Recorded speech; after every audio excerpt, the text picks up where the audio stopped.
भारत की परंपरा रही है, दीप प्रज्वल से ही सभी कार्यक्रमों का शुभारंभ किया जाता है। तो आज के भी कार्यक्रम का शुभारंभ दीप प्रज्वल कर किया जा रहा है।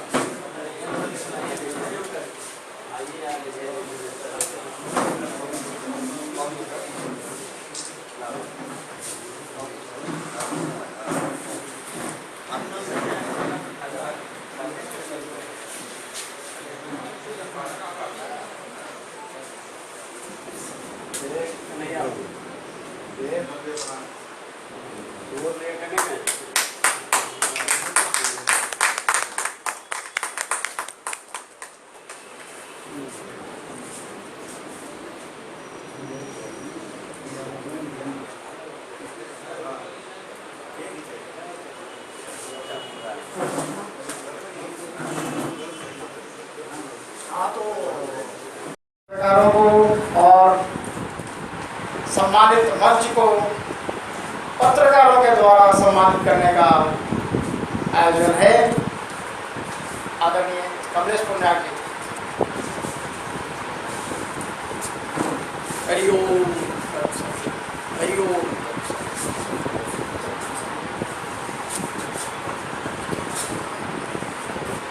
आज बड़े सौभाग्य से हम लोग इस सभागार में उपस्थित हुए हैं।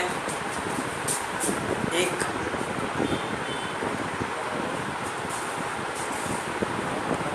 दिव्यात्मा के तेज पुंज के तले हम बैठे हुए हैं। उस दिव्यात्मा, उस दिव्य तेज पुंज के तले जिसे स्वतंत्र भारत ने दिशा दिया, स्वनाम धन्य परम आदरणीय वीर सावरकर जी को सर्वप्रथम मैं नमन करता हूँ। तदुपरांत एक और दिव्यात्मा का मुझे स्मरण होता है, जिसके मन मस्तिष्क में दिव्य रश्मि की ये प्रथम तरंगे कौंधी थी। वे स्वनाम धन्य मग विभूति श्री सुरेश दत्त मिश्र जी, मैं उन्हें सादर नमन करता हूँ। और इसके बाद तब मंचासीन विद्वद्गण, सभागार में उपस्थित सुधीजन को भी कमलेश पुण्याल का सादर नमन।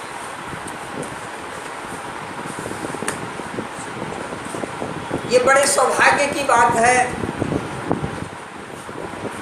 कि आज दिव्य रश्मि पत्रिका की 97वां अंक हमारे हाथ है।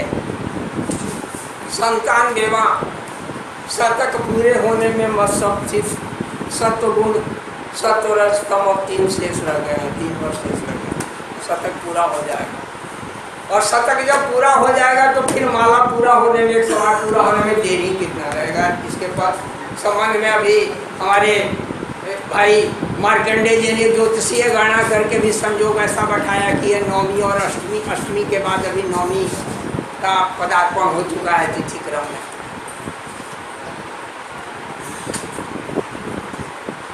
एक छोटी सी बात कहे बिना ये बात अधूरी रह जाएगी, मेरी बातें अधूरी रह जाएंगी। ये 2 दिव्य आत्माओं का तो मैंने स्मरण किया, वीर सावरकर जी और मग विभूति सुरेश दत्त मिश्र जी। लेकिन इनके बाद अब किसी को हार्दिक धन्यवाद के साथ साथ अगर आशीष देने की बात आएगी तो हमें पत्रिका दिव्य रश्मि पत्रिका के वर्तमान संपादक डॉक्टर राकेश दत्त मिश्र को मैं देना चाहूँगा। राकेश दत्त मिश्र क्या है, इस पर बहुत कुछ कहने की कोई आवश्यकता नहीं है। अभी ट्रैक्टर युग के लोग जो हैं हल नहीं देखे होंगे, कुछ लोग हैं यहाँ जो हल देखे होंगे, और हल में एक हरीश लगा हुआ होता है। हल अगर फोटो में भी तस्वीरों में भी देखे होंगे तो उस आकृति और स्थिति को जरा सा स्मरण कीजिए। ये देशांतरित जैसा लगते हुए भी मैं मुख्य बात के कहने के लिए कुछ चीज़ें कहनी होती हैं, कभी कभी किताब से लंबी उसकी भूमिका ही हो जाती है। तो ये हरीश होता है, हरीश के आधार पर ही उसके नीचे में ही हल लगा हुआ होता है, और हल के को हैंडलिंग करने के लिए लगना उसको बोलते हैं, लगना होता है। आगे जुआट होता है जो दो बैलों के कंधे पर रखा हुआ होता है। ये सारी चीजें मिल करके हल जोतने का कार्य होता है। लेकिन क्या वो हल चलेगा यदि उसके नीचे एक हरीश के नीचे एक छोटी सी खूंटी लगी रहती है? हम लोग मगही भाषा में उसको सबधर कहते हैं। सबधर वस्तुतः वो सर्वाधार का अपभ्रंशित मगही शब्द है। सर्वाधार, सब चीज को जो आधारित किए हुए है वो सर्वाधार होता है। वो हरीश के नीचे जो छोटी सी जो गुल्ली लगी हुई है सबधर, उसको कहते थे। तो ये दिखने में छोटे कद वाले जो हमारे राकेश जी हैं वो इस हल को संभालने के लिए वो सबधर हैं। अगर इस सबधर को निकाल दीजिए तो हल चलना बंद हो जाएगा। बैल वे ज्यों के त्यों रहेंगे, हलवा ज्यों का त्यों रहेगा, लगना रहेगा, हल रहेगा, फाल रहेगा, खेत रहेगा, बीज रहेगा। लेकिन अगर सबधर को निकाल दीजिए तो हल नहीं चलेगा। तो ऐसे सबधर को सिर्फ आशीष ही दिया जा सकता है। इसलिए डॉक्टर राकेश मिश्र को मेरा हार्दिक आशीष। कि इसी तरह से अभी ये 108वें अंक की बात आ रही है, 97-98 के बाद अब बहुत जल्दी 108वें अंक की बात आएगी। मैं ये कहना चाहूँगा कि कल समय ऐसा आवे कि 108वां वर्ष, अभी नवा वर्ष नहीं, 108वां वर्ष भी ये दिव्य रश्मि पत्रिका देख सके। ये मेरी शुभकामना है। अभी बातें कुछ बीच में आ रही थी राष्ट्रीयता की। पत्रिका निकालना, पत्रिका छापना, पत्रकारिता करना आज के समय में यदि कहा जाए तो ये लोकतंत्र के जो ये 4 पाए हैं उसमें ये चौथा पाया भी बिल्कुल जर्जर हो गया है। लोकतंत्र के 4 पाए पर कुछ कहने की आवश्यकता नहीं है, सभी लोग समझते हैं कि 4 पाए कौन। और ध्यान देने की बात है कि उधर न्याय विभाग और इधर पत्रकारिता, ये डायगोनल है, ये ऐसे ऐसे क्रम में नहीं है। मेरा कॉन्सेप्ट यही है, ये अगर न्याय व्यवस्था है पूरे संविधान को, विधि व्यवस्था को चलाने के लिए, तो उससे जस्ट डायगोनल ये तिरछे यहाँ आपका ये पत्रकारिता है, और बाकी तो ये दोनों का तो कोई नहीं। लेकिन दुर्भाग्य है मेरा कि स्वतंत्र भारत में इतने समय बीत जाने के बाद अभी जो वर्तमान पत्रकारिता की जो स्थिति देखते हैं बड़ी दयनीय है। अगर यही मेरा दुर्बल हो जाएगा, पहले शायद ये दिनकर की पंक्तियां थी, दिनकर ने कहा था कि भाई जब राजनीति लड़खड़ाती है तो साहित्य उसे संभालता है। इस पंक्ति से भी लोग अवगत। तो साहित्य कैसे संभालेगा? और साहित्य कहाँ है? पत्रकारिता के अंदर। अगर पत्रकारिता स्वयं ही पथभ्रष्ट हो जाए, लेकिन इस पत्रकारिता धर्म का निर्वहन किया है राकेश जी ने कि इनके पास कोई विज्ञापन नहीं है, क्योंकि विज्ञापन करने के लिए चाटुकारिता की आवश्यकता है।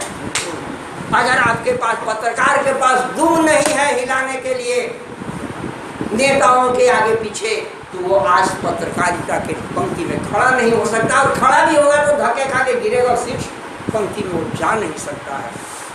और इसका अपवाद है ये दिव्य रश्मि, जिसमें कि आपको ढूंढने पर भी एक विज्ञापन नहीं, अगर जो दिख भी रहा है वो अपना है, अब ये इसको आप विज्ञापन नहीं कर सकते हैं। इसके पीछे आप सावरकर जी की और चीज़ जो देख रहे हैं वो विज्ञापन नहीं है, वो तो अपनी गाथा है, अपने बारे में हम बता रहे हैं। तो ये खासियत तो है। और ये 97 अंक निकाल लेना अभी बिना विज्ञापन के, बिना स्थिति के, ये हंसी खेल नहीं है। अभी भ्रष्ट पत्रकारिता के युग में पत्रकारिता को जो स्थिति हो गई है, बहुत कठिन काम है, बहुत फैल की, जैसे बहुत सारी चीजें कही गई है ना कल युग में, आज कलिकाल समय के अंदर उसको निषेध कहा गया है कि ये चीज मत करो, ये चीज। कभी कभी लगता है कि क्या पत्रकारिता का वो बैन लगा देना चाहिए क्या, वही कली के लिए नहीं है। आपका पाया जर्जर हो रहा है, पाला ये तो एकदम खत्म है, ये दोनों तो पहले से ही खत्म थे, उनका तो कोई अस्तित्व ही नहीं था। बाकी ये जो दो चीजें जो संभाल रही थी, ये काले कोट और ये पत्रकारिता वाले, ये सारी अपनी उनकी भी वही तय करती है। न्याय व्यवस्था की क्या स्थिति है, क्या दुर्गति है, अवगत है। और न्याय पर चर्चा करने के लिए ये सभा, मेरा मुख्य सभा का मुख्य विषय भी नहीं है। न्याय व्यवस्था पर हम लोग शोक सभा कर सकते हैं। हमारे जो स्वतंत्र भारत की जो न्याय व्यवस्था है उस पर हम शोक सभा कर सकते हैं। मैं तो थोड़ा सा छिछड़ा टाइप का हूँ, कथाकार, लिखता हूँ, आलेख लिखता हूँ, लिखने समय कलम आते हैं तो फिर पता ही नहीं चलता कि क्या का क्या लिख देता हूँ। हमारे सभागार में कानून के बहुत बड़े विशेषज्ञ भी बैठे हुए हैं, योगीराज श्री कृष्णवल्लभ प्रसाद शर्मा जी, उन्हें पता होगा कि न्याय की क्या स्थिति है, कानून की क्या दुर्गति है। जिस संविधान के आगे हम नतमस्तक होते हैं, शपथ खाते हैं, राष्ट्रवाद की बातें करते हैं, क्या हम संविधान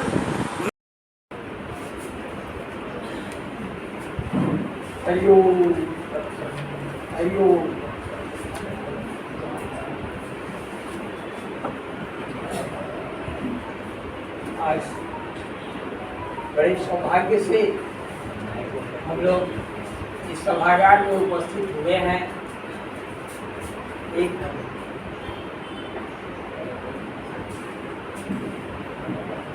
दिव्यात्मा के तेज पुंज के तले हम बैठे हुए हैं। उस दिव्यात्मा, उस दिव्य तेज पुंज के तले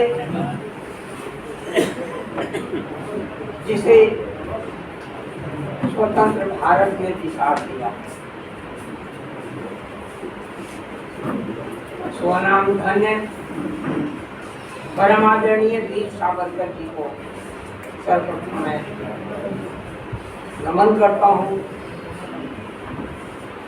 तदुपरांत एक और दिव्यात्मा का मुझे स्मरण होता है, जिसके मन मस्तिष्क में दिव्य रश्मि की एक प्रथम तरंगे कौंधी थी। वे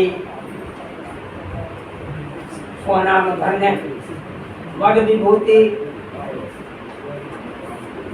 श्री सुरेश दत्त मिश्र जी, मैं उन्हें सादर नमन करता हूँ। और इसके बाद तब मंचासीन विद्वद्गण, सभागार में उपस्थित सुधीजन को भी कमलेश कुमार का सादर नमन।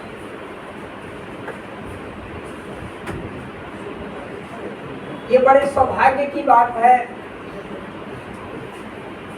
कि आज दिव्य रश्मि पत्रिका की 97वां अंक हमारे हाथ है। 97वां शतक पूरे होने में मत्स्य सत्वगुण सत्वरज तम और 3 शेष रह गए, 3 वर्ष शेष रह गए, शतक पूरा हो जाएगा। और शतक जब पूरा हो जाएगा तो फिर माला पूरा होने में, 108 पूरा होने में देरी कितना रहेगा। इसके पास संबंध में अभी हमारे भाई मार्कंडेय जी ने ज्योतिषीय गणना करके भी संयोग ऐसा बताया कि ये नौमी और अष्टमी के बाद अभी नौमी का पदार्पण हो चुका है तिथि क्रम में।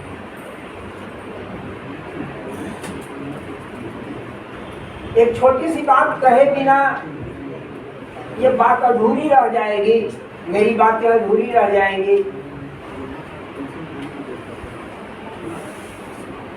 ये दो दिव्य आत्माओं का तो मैंने स्मरण किया, वीर सावरकर जी और मन विभूति सुरेश दत्त मिश्र जी। लेकिन इनके बाद अब किसी को हार्दिक धन्यवाद के साथ साथ अगर आशीष देने की बात आएगी तो हमें पत्रिका दिव्य रश्मि पत्रिका के वर्तमान संपादक डॉक्टर राकेश दत्त मिश्र को मैं देना चाहूँगा। राकेश दत्त मिश्र क्या है, इस पर बहुत कुछ कहने की कोई आवश्यकता नहीं है। अभी ट्रैक्टर युग के लोग जो हैं हल नहीं देखे होंगे, कुछ लोग हैं यहाँ जो हल देखे होंगे, और हल में एक हरीश लगा हुआ होता है। अगर फोटो में भी तस्वीरों में भी देखे होंगे तो उस आकृति और स्थिति को जरा सा स्मरण कीजिए कि जैसे आंतरिक जैसा लगते हुए मैं मुख्य बात कहने के लिए कुछ चीजें कहनी होती हैं, कभी कभी किताब से लंबी उसकी भूमिका ही हो जाती है। तो ये हरीश होता है, हरीश के आधार पर ही उसके नीचे में ही हल लगा हुआ होता है, और हल के को हैंडलिंग करने के लिए लगना उसको बोलते हैं, लगना होता है। आगे जुआट होता है जो दो बैलों के कंधे पर रखा हुआ होता है। ये सारी चीजें मिल करके हल जोतने का कार्य होता है। लेकिन क्या वो हल चलेगा यदि उसके नीचे हरीश के नीचे एक छोटी सी खूंटी लगी रहती है? हम लोग मगही भाषा में उसको सबधर कहते हैं। सबधर वस्तुतः वो सर्वाधार का अपभ्रंशित मगही शब्द है। सर्वाधार, सब चीज को जो आधारित किए हुए है वो सर्वाधार होता है। वो हरीश के नीचे जो छोटी सी जो खुली लगी हुई है सबधर, उसको कहते थे। तो ये दिखने में छोटे कद वाले जो हमारे राकेश जी हैं, वो इस हल को संभालने के लिए वो सबधर हैं। अगर इस सबधर को निकाल दीजिए तो हल करना बंद हो जाता है। बैल ज्यों के त्यों रहेंगे, हलवा ज्यों का त्यों रहेगा, लगना रहेगा, हल रहेगा, फाल रहेगा, खेत रहेगा, बीज रहेगा। लेकिन अगर सबधर को निकाल दीजिए तो सबधर का फल नहीं चलेगा। तो ऐसे सबधर को सिर्फ आशीष ही दिया जा सकता है। इसलिए डॉक्टर राकेश मिश्र को मेरा हार्दिक आशीष। इसी तरह से अभी ये 108वें अंक की बात आ रही है, 97-98 के बाद अब बहुत जल्दी 108वें अंक की बात आएगी। मैं ये कहना चाहूँगा कि कल समय ऐसा आवे कि 108वां वर्ष, अभी नवा वर्ष नहीं, 108वां वर्ष भी ये दिव्य रश्मि पत्रिका देख सके। अभी बातें कुछ बीच में आ रही थी राष्ट्रीयता की। पत्रिका निकालना, पत्रिका छापना, पत्रकारिता करना आज के समय में यदि कहा जाए तो ये लोकतंत्र के जो ये 4 पाए हैं उसमें ये चौथा पाया भी बिल्कुल जर्जर हो गया है। लोकतंत्र के 4 पाए पर कुछ कहने की आवश्यकता नहीं है, सभी लोग समझते हैं कि 4 पाए कौन। और ध्यान देने की बात है कि उधर न्याय विभाग और इधर पत्रकारिता, ये डायगोनल है, ये ऐसे ऐसे क्रम में नहीं है। मेरा कॉन्सेप्ट यही है, ये अगर न्याय व्यवस्था है पूरे संविधान को, विधि व्यवस्था को चलाने के लिए, तो उसके जस्ट डायगोनल ये तिरछे यहाँ आपका ये पत्रकारिता है, और बाकी तो ये दोनों का तो कोई है। लेकिन दुर्भाग्य है मेरा कि स्वतंत्र भारत में इतने समय बीत जाने के बाद अभी जो वर्तमान पत्रकारिता की जो स्थिति देखते हैं तो बड़ी दयनीय है। अगर यही मेरा दुर्बल हो जाएगा, पहले शायद ये दिनकर की पंक्तियां थी, दिनकर ने कहा था कि भाई जब राजनीति लड़खड़ाती है तो साहित्य उससे संभालता है। इस पंक्ति से भी लोग तो साहित्य कैसे संभालेगा? और साहित्य कहाँ है? पत्रकारिता का। अगर पत्रकारिता स्वयं ही पथभ्रष्ट हो जाए, लेकिन इस पत्रकारिता धर्म का निर्वहन किया है राकेश जी ने कि इनके पास कोई विज्ञापन नहीं, तो विज्ञापन करने के लिए चाटुकारिता की आवश्यकता है। अगर आपके पास पत्रकार के पास दुम नहीं है हिलाने के लिए नेताओं के आगे पीछे, तो वो आज पत्रकारिता की पंक्ति में खड़ा नहीं हो सकता, और खड़ा भी होगा तो धक्के खा के गिरेगा, सिर्फ पंक्ति में वो जा नहीं सकता है। और इसका अपवाद है ये दिव्य रश्मि, जिसमें कि आपको ढूंढने पर एक विज्ञापन नहीं, अगर जो दिख भी रहा है वो अपना है और ये इसको आप विज्ञापन नहीं कर सकते हैं। इसके पीछे आप सावरकर जी की और चीजों देख रहे हैं, वो विज्ञापन नहीं है, वो तो अपनी गाथा है, अपने बारे में बता रहे हैं। तो ये खासियत तो है। और ये संतान ने अंक निकाल लेना अभी बिना विज्ञापन के, बिना स्थिति के, ये हंसी खेल नहीं है। अभी भ्रष्ट पत्रकारिता के युग में पत्रकारिता को भी स्थिति हो गई है।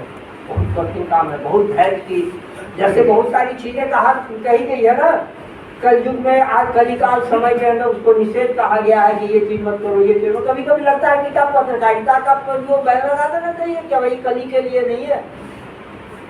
ये आपका पाया जर्जर हो रहा है, पहला ये तो एकदम खत्म है, ये दोनों तो पहले से ही खत्म थे, उनका तो कोई अस्तित्व ही नहीं था। बाकी ये जो दो चीजें जो संभाल रही थी, ये काले कोट और ये पत्रकारिता वाले, ये सारी अपनी उनकी वही करती है। न्याय व्यवस्था की क्या स्थिति है, क्या दुर्गति है, अवगत है। और न्याय पर चर्चा करने के लिए ये सभा, मेरा मुख्य सभा का मुख्य विषय भी नहीं है। न्याय व्यवस्था पर हम लोग शोक सभा कर सकते हैं। हमारे जो स्वतंत्र भारत की जो न्याय व्यवस्था है उस पर हम शोक सभा कर सकते हैं। मैं तो थोड़ा सा छिछड़ा टाइप का हूँ, कथा का लिखता हुआ लेख लिखता हूँ, लिखने समय कलम आते हैं तो फिर पता ही नहीं चलता कि क्या था क्या लिख देता हूँ। हमारे सभागार में कानून के बहुत बड़े विशेषज्ञ भी बैठे हुए हैं, योगीराज श्री कृष्ण शर्मा जी, उन्हें भी पता होगा कि न्याय की क्या स्थिति है, कानून की क्या दुर्गति है। जिस संविधान के आगे हम नतमस्तक होते हैं, शपथ खाते हैं, राष्ट्रवाद की बातें करते हैं, संविधान मैं उसे ब्रिटिश टाइप पर करता हूँ। अपमानजनक शब्द है ये, मुझे पता, मैं होशो हवास में ये बोल रहा हूँ, लेकिन मैंने अपने भारत के संविधान के लिए हमेशा मैंने ब्रिटिश डायपर शब्द का व्यवहार किया है। हो सकता है कि कल को ये मेरी बातें वर्तमान आकाओं तक पहुंचेंगी, तो हो सकता है कि मुझे भी सावरकर की तरफ पहुंचाया जाए, लेकिन ये मेरा सौभाग्य होगा कि कम से कम इस बिंदु पर मुझे फांसी तो दी जाए। अरे भाई, लोग तो 75 वर्षों में अपना परिधान नहीं बदल सके, 48 डिग्री टेम्परेचर में हम 0 डिग्री टेम्परेचर वाला पोशाक पहनकर तो बैठे होंगे। इससे मूर्खता, इससे बदतमीजी और क्या होगी? तुम अपना संविधान का एक पंक्ति नहीं बदल सके, जबकि नियम है कि संविधान में कुछ उलट फेर संशोधन हो सकता है, लेकिन संविधान की आत्मा जो होती है, जिसको प्रेमबिल कहते हैं, क्या यहाँ पर कानून विशेषज्ञ अगर कुछ हो सकता है, हम गलत शब्द बोल रहे हो, क्या प्रेमबिल ही कहते हैं ना वकील साहब, संविधान का वो प्रेमबिल जिससे संविधान की आत्मा क्या बना है कि धर्म की जय वाली जो पंक्तियां, एक एक पंक्ति चीजें लिखी गई थी संविधान के मूल प्रतियों पर, क्या वो संविधान आज आपके पास उपलब्ध है? आप मंगा करके देखिए, बाजार में जो दिख रही हो जो किताबें संविधान की, वो संविधान में बहुत कायदे से, बहुत कूटनीतिपूर्वक जो उस समय के विद्वानों ने उसमें जाना था, उस आत्मा को ही निकाल बाहर कर दिया गया है, जो आज आपके पास बाजार में आपके पढ़ने के लिए, देखने के लिए उसका विचार है, उसके प्रेमर ने ही हेर फेर कर दिया गया है। तो फिर इसको ब्रिटिश डाइपर क्यों ना कहे? डाइपर मतलब वो छड़ा कर इसको ठेठ मगी भाषा में कहे, तो बिहार वाली भाषा। बच्चे जो टट्टी करते हैं ना, आज पढ़ाए और फेंको उसको, अरे फेंको उसको, ले जाकर उस प्रशांत महासागर में गाय के लिए डो रहे हो। और कम समय का ध्यान रखते हुए मैं दो बातों का इशारा कर दूं, खास करके कुछ वैसे लोगों को जो पुराणों को पढ़ने के लिए हिम्मत नहीं जुटा पाते हैं। भविष्य पुराण में का एक प्रसंग है, लेकिन ये भी बात बता दूं कि कम से कम 100 वर्ष पहले का अगर भविष्य पुराण आपको कहीं किसी पुस्तकालय में उपलब्ध हो जाए तो उस भविष्य पुराण को आप पढ़िए, कलि वर्णन के प्रसंग में पढ़िए। मैं यहाँ बस 2 मिनट में उस बात का स्मरण दिला केवल देना चाहता हूँ कि मैं एक आलेख दिया भी था, शायद राकेश जी को कभी प्रकाशित भी किए हो, मूल दैत्य के दूत। हो सकता है दिव्य रश्मि के किसी पुराने अंक में वो आलेख मिल जाए। मैं उस कथा का स्मरण दिला देना चाहता हूँ, और उस कथा, वह कथा कितना ऑथेंटिक है, कितना प्रमाणिक है, मैं जो बोल रहा हूँ ये बातें, इसके लिए मैं पहले ही कह रहा हूँ कि अब से 100-125 साल पहले के जो पुराण हैं उन्हीं में वो चीजें मिलेंगी, अभी के पुराण में। हमारे इस राष्ट्र पर जो अवांछित रूप से बच्चा जन्म लेता है, यहाँ जो महिलाएं भी बैठी हुई हैं, बच्चा जन्म लेता है, क्या उसे पता होता है कि उसका बाप कौन है? नहीं ना। इसका कोई प्रमाण पत्र है कि उसका बाप कौन है? कोई प्रमाण पत्र नहीं है। सबसे पहला प्रमाण पत्र होता है उसके माँ का वो वाक्य की हमारी पहला प्रमाण पत्र, और इसका दूसरा कोई प्रमाण पत्र हो भी नहीं सकता है। माता ही उसका प्रोविजनल और ओरिजिनल दोनों सर्टिफिकेट है। ये तुम्हारा पिता है। हमारे इस भारत माता पर ये पिता कब से आ गया भाई? इसका पिता कहाँ से आ गया? कभी आपने सोचा? और पापा आ गए तो कभी अंकल को तो भी आना ही था ना। पापा के साथ अंकल रहे ना।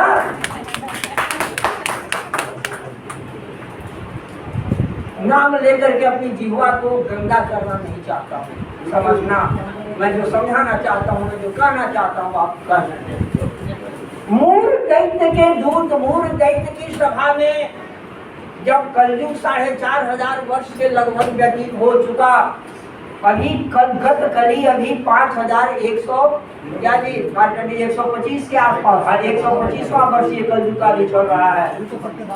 4-4.5 वर्ष जब कलयुग के व्यतीत हो गए तो कलयुग पहुंचा भगवान विष्णु के दरबार में।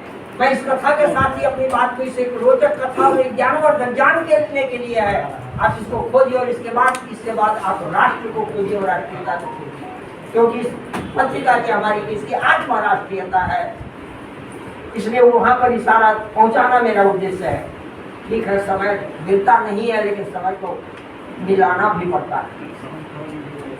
कलयुग जब पहुंचा है वहां तो इसके बाद कहा कि भगवान हम आपके छोटे बेटे हैं, हमारे साथ ऐसा अन्याय क्यों? सज्जू को आपने इतना दिया, त्रेता को दिया, द्वापर को दिया, मेरा क्या है? इतना साल हो गया अभी तक मुझे।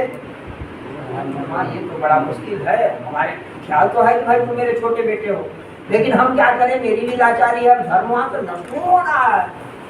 भारतवर्ष से, आर्यावर्ष से धर्म नष्ट होगा तब ना तुमको वहां जाने का मौका मिलेगा बाबू। कोई ऐसा शख्स है, कली ने कहा, कली का ये दरबार, कली ने कहा कि भाई कोई ऐसा है मेरे सभा में जो ये कार्य कर सके। पल भर के लिए सांप सूंघ गया पूरी सभा को। कली के दरबार में कोई बोलने वाला नहीं था। मुंह देके खड़ा हुआ और ललकार करके कहा पूरी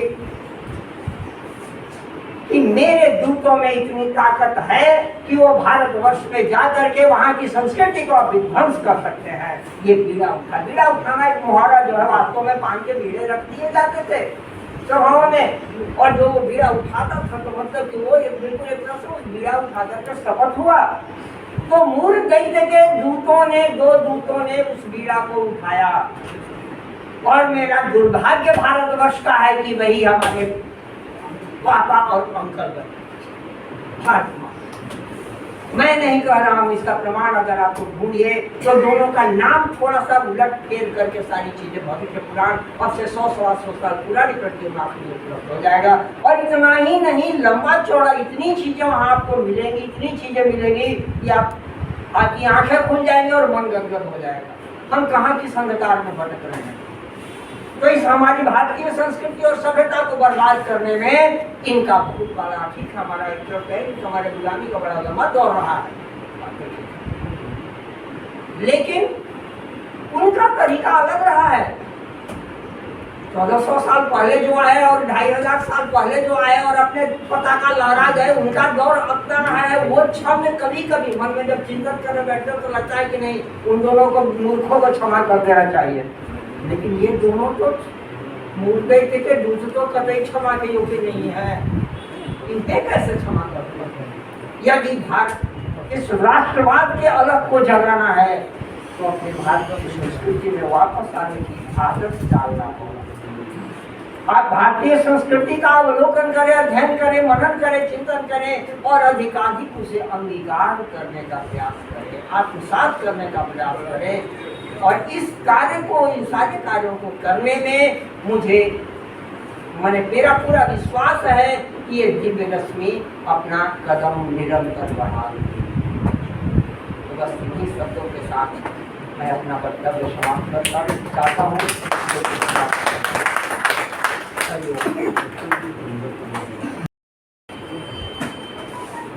अध्यक्षीय भाषण में कार्यक्रम के सभी चीजों का निचोड़ सामने आ गया। अब अगला सेशन के लिए आमंत्रित करते हैं सुबोध जी को। सुबोध जी, राठौर जी नहीं, सुबोध जी आप आए। यहाँ कंक्लूजन हो जाता है।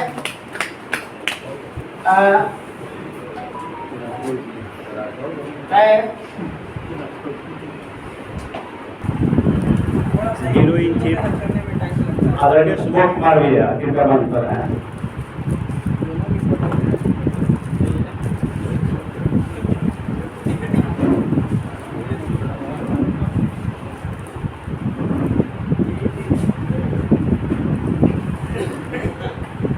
सुबोध कुमार राठौर जी परम पूज्य गुरु जी श्री कमलेश पुनियाद जी को सम्मानित करेंगे।